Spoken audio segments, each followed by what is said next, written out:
Was this warrant presented to PRRD at the time he was arrested? Kasi may katanungan, di ba? At may sinasabi si Attorney Medialdea na hindi daw pinakita sa Pangulo. Pwede bang may sumagot? Si General Torre, mukhang kabisado niya. Siya yung nasa video eh. Again, ma'am? Hindi. Yung warrant nung natanggap ninyo yung warrant, naipakita ba yung ICC warrant sa Pangulo, kay Pangulo Duterte? Pinakita ba ninyo sa kanya? Nung inaresto siya, di ba, obligado kayo magpakita ng warrant? Yes, ma'am. Anong pinakita nyo? Right at the tube, ma'am, the Yusek Nikiti, together with PG Fadulion, together with me, gave them the electronic copy through retired General Munti Agudo, ma'am, because that's their condition. They don't recognize the diffusion order. They really want to have a copy of the warrant. That's why soft copy was given to them on the tube. And a hard copy was printed and later on received by Attorney Delgra in the 250th wing, sir. 250th wing, ma'am. May pagkakataon ba si former president na basahin to? Kasi ang pagkaintindi, hindi. Tingnan natin muna yung video kasi mas maliwanag doon.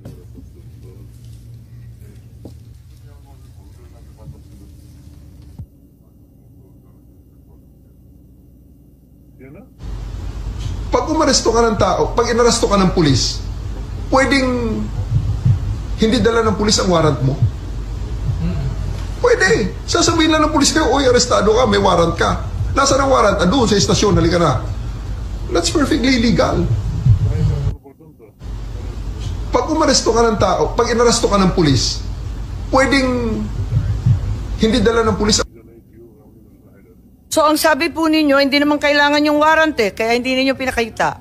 Tama po ba yun? Ma'am, that is a very, very different interview in the aftermath. But I'm talking of... Anong pinag-uusapan sa interview? And I'm talking about we have already veered on the general rules on the warrantless, on the service of the warrants. Because during the time, and up to this time, there are still a lot of people saying that I'm wrong in there, that you cannot arrest a person with a warrant that you know as a person has a warrant, yet you cannot serve it without the physical warrant. So all the lawyers know here that I'm right there. Kailangan ng warrant as soon as practicable. At hinihingi talaga ni former president. Di ba hinihingi niya? Hinihingi ng abogado niya, asan yung warrant? Tama, di ba hinihingi yes, nila? ma'am. Anong pinakita nyo? We gave them the electronic copy of the warrant and it was given to them by Yusek Nikiti together with PG Fadulion. It was received by Yung General warrant, Munti anong Agudo. klase yung itsura ng warrant? ICC, Interpol? It's an ICC warrant, ma'am. ICC warrant? Yes, ma'am. That was directed to the Interpol. That was the attachment of the diffusion order. Pero ayon sa ating batas, di ba? Napakaliwanag naman na yung court o judge, kinakailangan Pilipino. Di naman sakop noon yung Interpol, yung ICC. Bakit naging warrant rin sa Pilipinas yun? I will defer the answering to that question to the DOJ, ma'am, because I was with the DOJ during the time, and it was the DOJ... Hindi nandun si Prosecutor Fadulion Ikaw naman bumasa ng Miranda rights, hindi man lang yung prosecutor. Tinikoberan mo na yung papel ng DOJ, kaya sumagot ka ngayon. Ma'am, we're talking in the tube.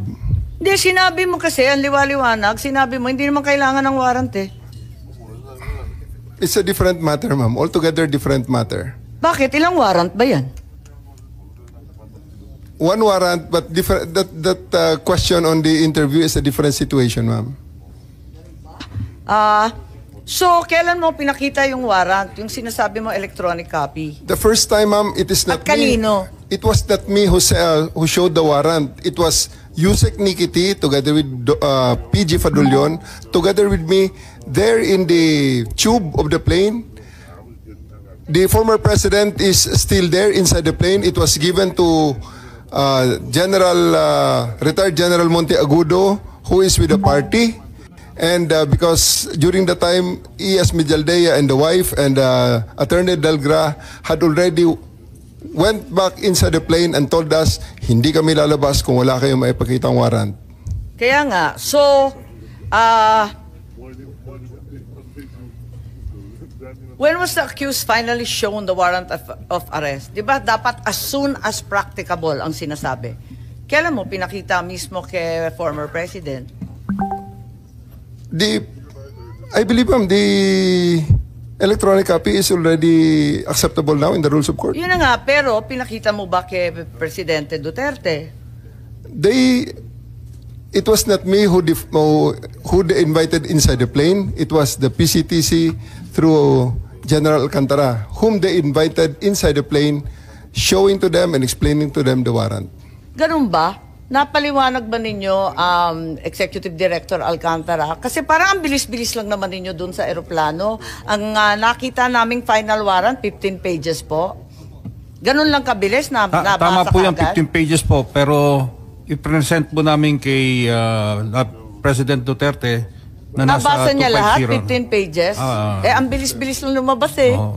Hindi po niya nabasa yan. Hindi niya nabasa? Oo, hindi niya. So, bakit Doon po namin present sa kanya. kaya nga, pero ba't hindi niyo pinagbigyan na basahin? Kasi karapatan talaga ng akusado at ng arestado yan, di ba? At that point in time, ang may kopya po ng warrant ay si General Alex Monteagudo.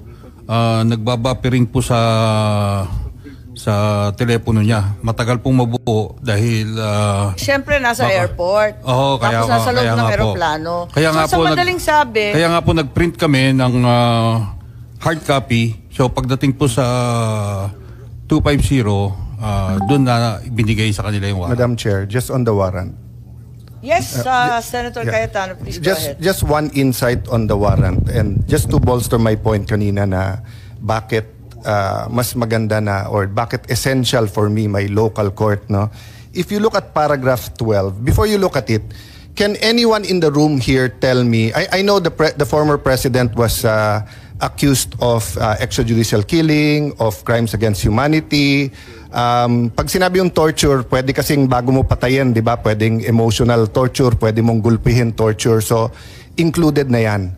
But does anyone here, can anyone tell me here that during his 6 years and before that, he was accused of ordering or himself raping people? Diba? I do remember malaking issue about his statements about a missionary who was raped, and inexplain niya yon na frustrated, galit siya. But is anyone here accusing the former president of raping or ordering the rape? Parang wala naman, di ba? Okay. If you look at, dahil walang, just for the record, Madam Chair, dahil wala naman nagtaas ng kamay or nagsabi, paragraph 12, the chamber notes that the prosecution alleges, let me say it again, the chamber notes that the prosecution alleges that some acts amounting to crimes against humanity of torture and rape under Article 7, subparagraphs 1 bayan F 71 G of the statute were committed as a widespread and systematic attack against the civilian population. Ulitin ko the chamber notes that the prosecution alleges. So the prosecution in the ICC alleges that some acts amounting to crimes against humanity of torture and rape were committed as a widespread and systematic attack. For me, it's the first time I read that someone was accusing the president, the former government. But if you look at the last page of the warrant, or second to the last page, page 14, no? Issues a warrant of arrest. So, for these reasons, the chamber hereby issues a warrant of arrest for Rodrigo Roa Duterte, born on 28 March 1945, for his alleged criminal responsibility pursuant to Article 25, Paragraph 3, Paragraph A of Statute for the Crime Against Humanity of Murder, pursuant to Article 7.1A, wala yung G na rape. committed in the Republic of Philippines during the relevant period as set forth in this warrant of arrest. So I just want to make this point, Madam Chair. So kung sa akin nangyari to, pupunta ako sa Philippine court at sasabihin ko sa Philippine court, sir, makita mo naman, sa Marites at Chismis kinuha ng prosecutor ng ICC. Padadala mo ako doon, pinakamaikse, 4 to 6 years yung hearing, deprived of liberty. Eh yung prosecutor mismo nag-allege ng rape. The harshest critics of President Duterte accuse him of being insensitive to women, saying misogynist, masama yung ano, etc. And I won't defend him there. It's on the record, di ba? And also accused him of being insensitive to a foreign national who was a missionary here who was raped. But I haven't heard na inaccuse siya ng rape or ordering rape. Ang alam ko nga, galit na galit siya pag ministreat yung mga kababaihan. So, dun pa lang, questioning ko to before a Philippine judge. Kasi, kawawa naman ako pag nandun. So that's my point. So, the second point I just want to make kay SOJ is, I personally will respect its sub judice because this case in the Supreme Court is so important. But just for the record, it's nag-rule na rin, kung hindi ako nagkakamali, nag-rule din ang Supreme Court dyan na we cannot stop the hearing or we can continue kahit na sub judice. But he's not asking naman to stop the hearing. He's just saying, can we be sensitive to that? Because they're gonna have to put their position on paper and present it before the Supreme Court. So, mamaya, Madam Chair, more factual na lang yung mga tanong ko rather than issues para yung facts naman, SOJ is not naman under dispute, di ba? And will help us pa nga sa doon. But this is just an example. And I just read this morning, pero nagulat lang ako doon na yung prosecutor pala may ganun allegation, no? Oo. Kaya nga nagkagulantaan. Palibasa, nakita natin yung warrant much later. Did any one of you, General Marbil, General Torre, meron ba kayong hawak na ICC warrant of arrest at the time of his arrest? Parang electronic copy lang, tapos pinakopya muna, tapos binigay na pagdating doon. Bakit ganun? Samantalang March 10 pa lang nagmo-mobilize na ng libu-libong pulis. Pagkatapos alam na natin na magkakaganito dahil nabalitaan na nga sa Hong Kong. Eh kung ganun, bakit walang warrant dun sa mismong pag-aresto? Electronic copy lamang at nagpa-imprenta pa. Ba't nagkaganon? May I differ on the wisdom of the SOJ to explain on the legality of the electronic copy of the warrant, ma'am? Hindi naman tinatanong yung legality. Okay lang yun. Ang tinatanong ko, bakit parang unprepared kayo samantalang prepared na si General Marbil? Madam Chair, I just want to make clear na ang kabaho po ng police is really to assist po yung PCTC natin. Yun po yung and what we have is tama po yung sinasabing order ng diffusion. So ito po yung nangyari, we rely po dun sa PCTC, dun sa lahat ng mga documents that they did, nagagamitin po dun sa effect ng arrest. Ito po yung ginawa po ng again, uulitin ko, dapat yung PCTC nagdala ng warrant. Ba't nga ba kayo walang warrant? It was stated, ipapadala po through diplomatic channels Naka-state po yun So, dapat diplomatic channel. Nangyari ba yon? Kung diplomatic channel yung DFA, ano ba nangyari sa warrant na yan? Sa dinami-dami ng handa ninyo, sa libo-libong pulis at sundalo na kinalampag, wala bang nag-isip na kinakailangan dalhin yung warrant?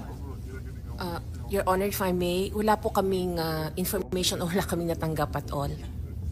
Kayo naman sa PCTC, wala rin kayong natanggap? We requested for a copy of the warrant and we got it the next day. The next day being? The warrant that came from the Kaya nga, what the day system. The next day is 12.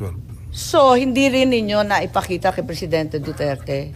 Bale tama si General Torre na warrantless arresto. Pinakita po namin yung hard copy sa 250 pero sa lawyers po natin pinigay.